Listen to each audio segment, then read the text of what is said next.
आता हा प्रकल्प रद्द झाल्याचं ज्यावेळी अश्विनी कुमार वैष्णव यांनी ज्यावेळी जाहीर केलं त्यावेळी आपणा सर्वांना धक्का बसला. कारण काय, JMRT मला आपल्या सर्वांना या निमित्ताने सांगायचे की JMRT पहिली आली का रेल्वेचं पहिलं चालू झालं? पहिली JMRT आली घोडदला. किती साली आली? 87 सालामध्ये 86-87 ला JMRTच्या कामाला या परिसरामध्ये घोडदच्या आणि तिथपासून एक जवळपास 15 किलोमीटरच्या रेडियस मध्ये त्यांनी वायसेफचे 37 अँटीना उभे केले. त्याच्यात आमच्या गावामध्ये देखील 2 उभे केले. आणि मग जर JMRTची जर अडचण होती तर मग 13 सालामध्ये 16 सालामध्ये या रेल्वेला सरकारने मंजुरी का दिली हा आमचा पहिला सवाल हा राज्य सरकार असेल केंद्र सरकार असेल त्यांना त्या ठिकाणी आहे.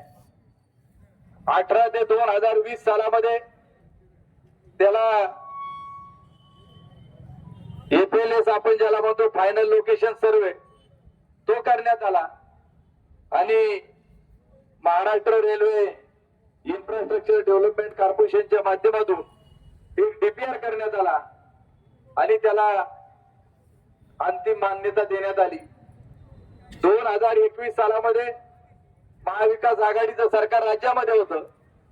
अजितदादा उपमुख्यमंत्री आणि अर्थमंत्री असताना त्यांनी देखील विधानसभेमध्ये सेमी हायस्पीड रेल्वे होणार म्हणून त्याला देखील मान्यता दिली आणि सरकार याचा राज्याचा निम्मा खर्च उचलणार हे देखील घोषित केलं.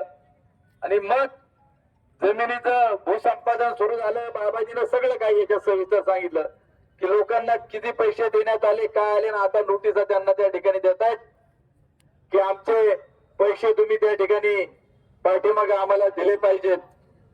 परंतु मला या निमित्ताने सांगायचंय की एवढी तज्ञ लोक JMRT मध्ये असताना रेल्वेचा ज्यावेळी DPR करण्यात आला त्यावेळी यांनी बसून सल्ला मसला करून राज्य आणि केंद्र सरकारला ही रेल्वे या ठिकाणी होऊ शकत नाही हे यांनी का सांगितलं नाही याचा देखील खुलासा व्हायला पाहिजे. नाही semi high speed 200 kilometre per hour पाळणारी रेल्वे झाली तर पहिल्यापासून लहानपणापासून आपल्याला गुरुजी शिकवायचे झुक झुक झुक झुक आगीन गाडी. मी म्हणतो नाही 200च्या स्पीडची 100च्या स्पीडची तर रेल्वे करायला काय अडचण का नाही जमायचं आपल्याला 100च्या स्पीड 100च्या स्पीडची आम्हाला द्या पण ती द्या ती रद्द करू नका हे आमचं सरकारला त्या ठिकाणी सांगणं आहे. मला मनापासून सत्यजित तांबेंना या निमित्ताने धन्यवाद द्यायचे. जर सरकार जर आपल्याला काय देत नसेल तर रेल्वे नाही कोणाच्या ती आहे आमच्या आणि त्यासाठी हा लढा त्यांनी पुकारला. आणि बाबाजी सासकर यांनी कृती समितीचा प्रमुख म्हणून इथं हे काम सुरू केलेलं आहे. आणि त्यांनी सांगितलं की आम्हाला जो आशीर्वाद लागला आम्हाला जी प्रेरणा मिळते ती हुतात्मा बाबू गेनूंची त्या ठिकाणी मिळते. आणि म्हणून आज सर्वांनी या निमित्ताने सांगितलंय की बाबाजी सासकर यांनी या तालुक्यामधून या रेल्वेच्या प्रश्नासंदर्भातलं नेतृत्व करा. आम्ही पूर्ण ताकदीनिशी सगळी मंडळी तुमच्या पाठीमागे त्या ठिकाणी भरभक्कमपणे राहू आणि हे काम आपल्याला पुढे त्या ठिकाणी न्यायचे. ज्यावेळी राज्य काही करत नाही केंद्र काही करत नाही तर सरकार फक्त झोपू शकतं ते जनतेच्या समोर झोपू शकतं. तुम्हा आम्हाला माहित आहे या परिसरामधला बैलगाडा शर्यत 2007 सालापासून त्याच्याबाबत संघर्ष सुरू झाला. गाडे बंद गाडे चालू चालू झाले का आम्ही केले बंद पडले तर राजाभाऊ बंद पडले. उदाहरण म्हणून सांगतो ते आरोप प्रत्यारोपात तुम्ही आम्ही सगळे होतो. कधी आपण एकमेकाच्या विरोधात बोललो आमच्यामुळे झालं त्यांच्यामुळे नाही झालं त्यांच्यामुळे झालं नाही म्हणायचं यांनी काहीच केलं नाही. पण आज आनंद एका गोष्टीचा आहे की रेल्वे बाबत सगळ्यांचं एकमत झालं फक्त ठिकाणं 2 पण त्याच्या बाबत बाबाजीनं स्पष्टीकरण दिलं. पत्रकारांनी आम्हाला विचारलं आम्ही त्यांना सांगितलं की शेजारच्या जुन्नर तालुक्यात 3 ठिकाणी आज आंदोलन त्या ठिकाणी होतात त्यामुळे तुझ्या बोंबड्याने का आमच्या बोंबड्याने पण सगळ्यात आमच्या दृष्टीनं उजाडणं महत्वाचं रेल्वे चालू झाली पाहिजे हे आमच्या दृष्टीनं अत्यंत महत्वाचं आहे. की ज्यावेळी सरकार काही गांभीर्याने बिबट्याचा प्रश्न हातात घेत नव्हतं म्हणून आपण रस्त्यावर उतरलो 21 तास रस्ता बंद केला आणि बिबट्याचा प्रश्न औषधा मान्य लागला. त्यानंतर दिवसा विजेचा प्रश्न असेल त्याच्याबाबत आपण लढलो. कांद्याच्या आंदोलनाबाबत लढलो. म्हणून आज कांदा कुठेतरी 300 रुपयापर्यंत गेला. ना राज्य सरकार ना केंद्र सरकार कांद्याची खरेदी करत आहे. परंतु आपण त्यावेळी लिलाव बंद पाडले. जुन्नरचे पाडले, आंबेगावचे पाडले, खेडचे पाडले, नाशिकचे पाडले. रोहित दादांनी नेतृत्व केलं आणि म्हणून कुठेतरी कांद्याचे आज लोकांना 2 पैसे त्या ठिकाणी मिळत आहेत. आज सत्यजित तांबे यांच्या नेतृत्वाखाली आपण सगळेजण एकत्र येऊ. माझं तर म्हणणं आहे बाबाजी की आपल्याला आता हे झाल्यानंतर आजचं आंदोलन एक दिवस आपण सत्यजित तांबेला या निमित्ताने इथं बोलू आणि त्यांना सांगू की तुम्ही पूर्ण ताकदीनिशी लढत राहा. जोपर्यंत रेल्वे होत नाही तोपर्यंत तुम्ही माघार घेऊ नका. आम्ही सगळे त्यांच्या पाठीमागे भरभक कंपनीच्या ठिकाणी राहू. आमदार खासदार हा प्रश्न बाजूला त्या ठिकाणी राहू द्या. अनेकांनी उल्लेख केला की अभिजित दिप्पेंचा उल्लेख केला, सोनम वांचून यांचा उल्लेख केला की लोक जमतायत. लोकांना एक त्या ठिकाणी माहित पाहिजे का लढणाऱ्याचा हेतू हा प्रामाणिक असला पाहिजे, तो फितूर होणारा असला पाहिजे, परांगे सारखा त्या ठिकाणी लढणारा असला पाहिजे. जनता त्यांच्या पाठीमागे राहिल्याशिवाय त्या ठिकाणी थांबणार नाही आणि म्हणून आपण हा लढा त्या ठिकाणी लढत राहू. आज रेल्वे जशी गेली सुरू राहू कदाचित आपल्या सगळ्यांना माहित नाही. विधानसभेला सांगितलं होतं की ही लढाई पाहण्यासाठी आहे, मोठा होऊन देणार नाही. पण दुर्दैव एक आहे की आजपर्यंत जसा कुकडी प्रकल्प असेल, पुणे पाटबंधारे विभाग असेल त्याची स्थापना झाली, तसं मुख्य अभियंत्याचं ऑफिस हे पुण्यामध्ये सिंचन भवनला त्या ठिकाणी होतं.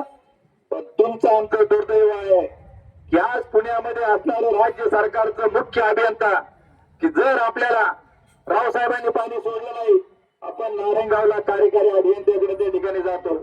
त्याने ऐकलं नाही तर आपण सुपरिटेंडेंट इंजिनियरकडे त्या ठिकाणी पुण्याला जायचो. त्याने जर ऐकलं नाही तर चीफ इंजिनियरकडे आपण त्या ठिकाणी मुख्य अभियंत्याकडे त्या ठिकाणी जायचो.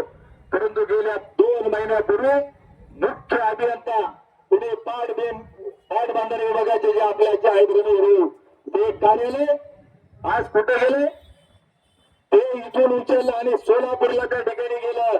आमचं म्हणणं आहे का लोकप्रतिनिधी म्हणून राज्य सरकारचं अस्तित्वात आल्यापासूनचं कार्यालय सोलापूरला का गेलं, तुम्ही हे लोकांना का सांगत नाही, हा देखील आजच्या निमित्ताने त्यांना सवाल. या रेल्वेचे जे आपल्याला फायदे होणार आहेत, प्रवासातला वेळ वाचेल, त्याचबरोबर खर्चामध्ये बचत होईल. सगळ्यात स्वस्त जर काय असेल तर ती जल वाहतूक, जहाजाचा प्रवास हा सगळ्यात स्वस्त. 2 नंबर रेल्वे, 3 नंबर रोड आणि 4 नंबर विमान हवाई वाहतूक. आज आपल्या परिसरामधून जर रेल्वे गेली तर आपल्या सर्वांना माहिती आहे की आपल्या भागात नाही पण मधल्या काळामध्ये उज्जैनला ट्रेन भरून निवडणुकीच्या काळात गेल्या.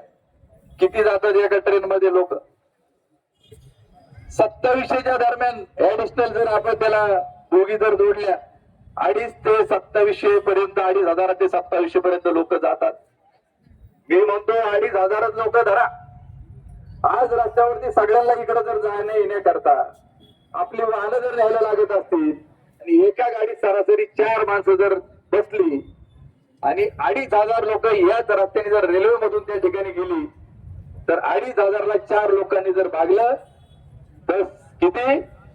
जवळपास 600 गाड्यांचं वाहतूक याच्यावरून कमी होईल. लोकांची बचत, त्याबरोबर प्रदूषण त्या ठिकाणी कमी होईल, वेळ वाचेल.